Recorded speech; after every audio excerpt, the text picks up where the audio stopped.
Welcome back, sports fans. Mike Kretz here alongside Mark Talley. We're coming to you live from Simplesio Field on this Memorial Day, day 3 of the Alpine Bank Juco World Series. That's right, Mike. In our nightcap right now, Indian Hills leading McLennan, Texas, 11-9. However, McLennan has the bases loaded. It's pandemonium in the stands, Mike. The sun, though, full effect today. You just heard Russ talk about temperatures not as high as they might get later in the week. However, the full effect of the sun, blistering today. You know what else was blistering? The bats in our first game of the day. That's where our Jocelyn Stafford was. Let's take a look at the highlights. Thanks. We're at Game 8 of the Alpine Bank Juco World Series between San Jac and Shelton State. Let's get to the action. Bottom of the first with San Jac down 1-0. Saban Ceballos singles to right field. He helps Atkinson get to third while Armani Sanchez rounds the bases, making his way home, tying up the game at 1. Jumping to the top of the third, same score. You might have heard his name. Shelton State's Drake Logan knocks one out past the shortstop to get the RBI and put the Buccaneers on top. But Nolan Hammonds thinks that's not enough. He finds it and sends the ball deep left again, giving Griffin Eldridge the time he needs to sprint in for the run. By the end of the third, the Bucs are up 5-1. But the Gators aren't worried. They have Alan Shibley. He drives the ball out to right field. As Shelton works to get the ball in, they don't get it in before Sanchez and Ceballos make it home for 2 San Jac runs. After tying up twice in the 5th and 6th inning, Shelton leads by 1 bottom of the 8th. With the Gators at bat, Sanchez makes yet another appearance, bombing one to the outfield, as Warren Laster makes it home, tying up the game again at 7. But San Jac doesn't want a tie, they want the lead. That's when Chase Atkinson drives one out all the way to the fence for the double and the 2 RBIs. This puts San Jac in the lead with a score of 9-7.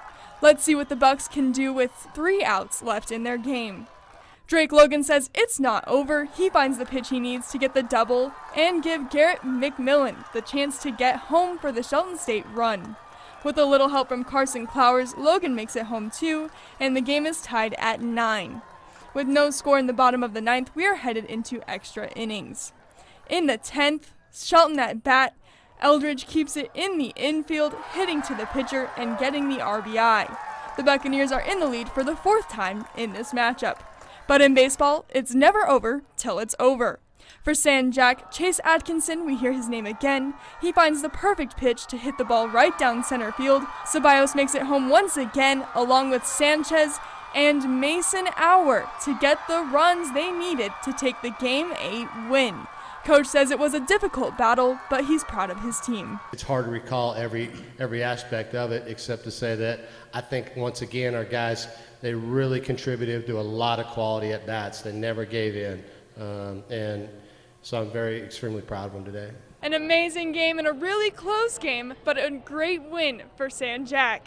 They move on to play in Game 13 on Tuesday. Back to you.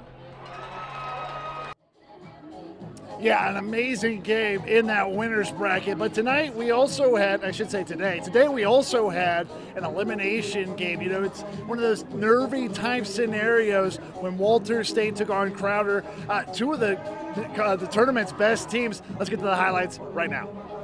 Yeah, after scoring a run in the first, Crowder's pitcher Dylan Carter, he starts off hot in the bottom half, getting a pair of strikeouts, but then Matthew Ellis, he's going to put a charge into 1, coming up with a double there, followed up by Alberto Osuna, sending one back 400 feet to the wall. That draws it back to even at 1. Carter ends the inning, though, the same way. He starts it with the swinging strike 3, top of the second. Senator's pitcher's day comes to an end when he walks the bases loaded. New pitcher, same result here. Ball 4, the run walks in. Crowder retakes the lead. Bases still loaded for Jeffrey Mercado, a sac fly. That's going to make it 3-1 Rough Riders. Peyton Holt keeps it going, comes up with a little bingo, driving in another run, and the hit parade, it just rolls on when Josh Patrick shoots one out the left. All part of a 5-run inning. Crowder up 6-1 to the bottom of the second. 2 on, 2 out. Caleb McNeely hits one back up the middle. The runner on second scores easily, but would only get 1 in that bottom stanza. Top of the third, Rough Riders still playing rough. Logan Chambers with 2 on. Hit a grand slam yesterday. How about a big third time. 3-run bomb here makes it 9-2. But in the bottom half, the Senators show their grit here with their leadoff runner, Matt Ellis, jacking a solo home run.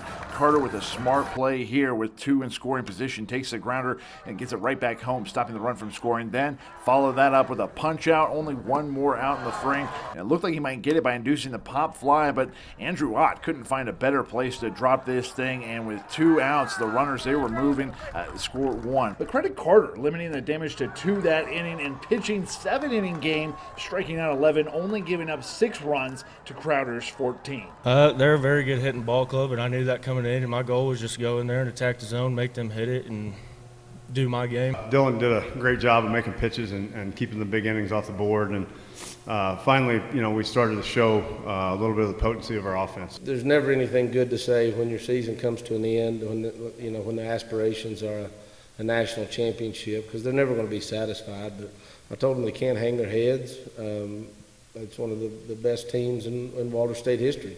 61-7 on the year, another trip to Grand Junction, and I know sometimes I don't ever want it to get to the point where we take getting here for granted.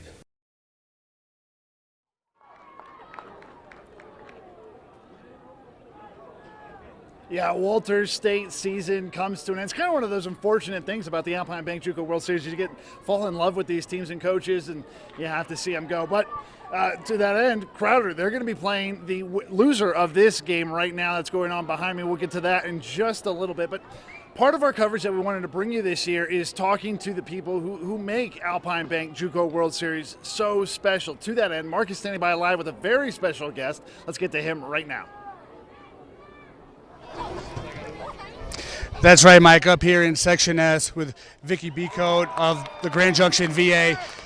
Vicky, Memorial Day, such an important day in our country. What does this weekend and this day mean for you?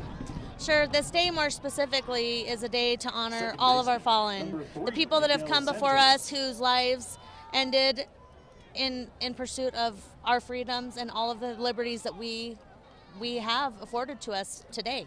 So for me, that's what Memorial Day is all about. We had a beautiful ceremony before our nightcap today. We had flags on the outfield. We had a flyover, some doves released. Could you just walk us through the significance of each of those? You bet. So each of the flags were burial flags that were given to families when a loved one is lost. So they have a funeral. Those flags are presented to the family, and then over the course of time, some families donate those so that they can be utilized in other ways. So each of those flags were presented today in honor of those loved ones. The doves were beautiful tribute, as well as the quartet that sang and all of that. So it was a great day. And a lot of folks don't know. I think when most people think of the VA, they think of strictly medical care, but there's so much that the VA can do to help our veterans just in day-to-day life and beyond healthcare. Yes. So we have many programs within the VA. So we have our HUD-VASH that helps homeless veterans or veterans that are close to experiencing homelessness. They are able to go, and they're stationed out of the Western Region 1 source. And so they can go there and get some help and talk to our social workers that work out of that office, as well as our mental health. Obviously, suicide awareness and prevention is first and foremost for all of us. That's something that we need to always make sure that we never forget, and that we let everyone know that there is help, there are people that care, and that it's one call away, one office visit away, just reach out to somebody. So if you're a veteran in the Grand Valley, please be sure to reach out to the VA. They have so many programs that can help in many different facets of life. But Vicky, to get back to why we're here for this particular evening, we've got a beautiful nightcap going on. Not only are you someone who works with the VA, but you're a citizen of Grand Junction. What's it feel like just to have the Alpine Bank Juco World Series back in our city? It's awesome to just kind of get back to normal, if you will, to be back watching baseball. It's a great American pastime, and so it's nice. We have a great game today, 10-11. Couldn't ask for a better game. Great hitting. So it's just awesome. And of all the folks that do all this for us, there's so many people that are unnamed, volunteering and working hard on the field. And so thank you to everybody. Fantastic. Thank you very much, Vicky. Appreciate that. All right, Mike, we've got a lot going on. As you can hear, there's a hit just happened. McLennan about to score a run, but we got some kids in the building. They wanted to get a little quick shout out. So, Mike, having a lot of fun up here while we also remember those who have fought and given the final price for our freedom. Mike, back to you, buddy. Yeah, like you're saying, this Indian Hills McLennan thing is really, really wild. Indian Hills started off really strong. They had a 5-run inning in the second, but then McLennan in the fourth, they got 6 runs of their own, and now they've been just going blow for blow, back and forth.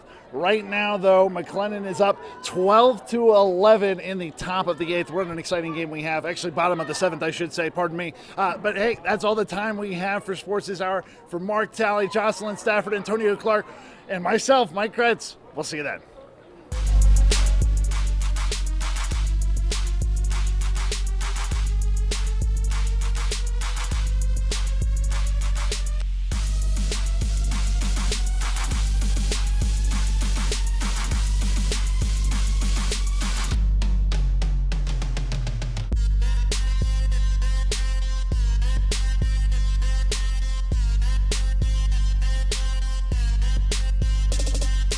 Oh my good girl, look at Miss Fancy.